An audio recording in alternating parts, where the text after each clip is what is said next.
Hi guys, good morning. Pipiknik kami ni Ate May sa parky. Ininiknik kami. Okay na, isa.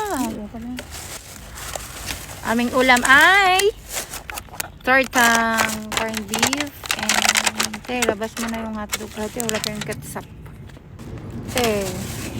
Yung hotdog. Hindi ba?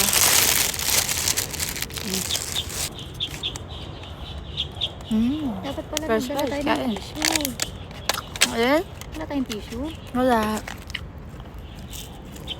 Ano kayang yun? Wala bang tissue? Ay, pwede akong umupo pala, che. Wala bang tissue doon kay ate? Dapat pala ikaw mga pa. Ayan mo na, maghugas naman tayo. Malapit ka dito. Corned beef. Oo, ang hipon.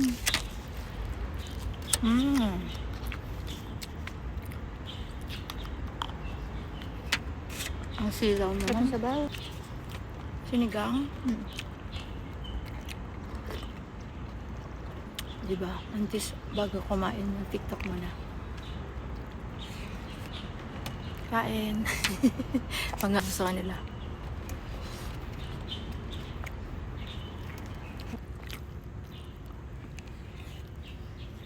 Allah, ang aso niya.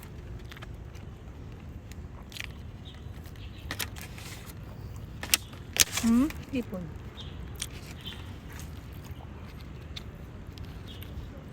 Silip tayo sa Uniqlo.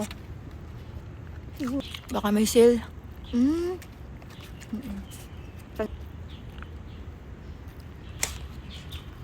Kuha ako isa.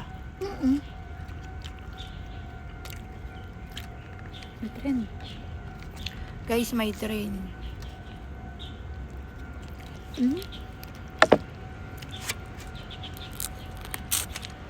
Nalimutan ko mag-alis ng sombrero.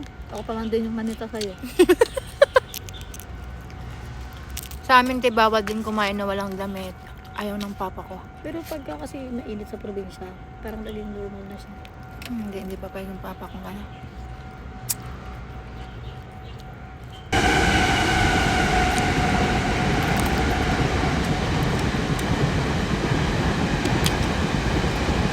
Hala, kailan kaya tayo magsabay ng 2 days?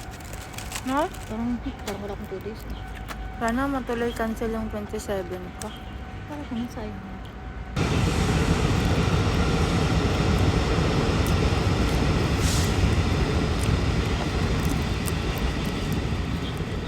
Hindi ko naisip na maniknik ko.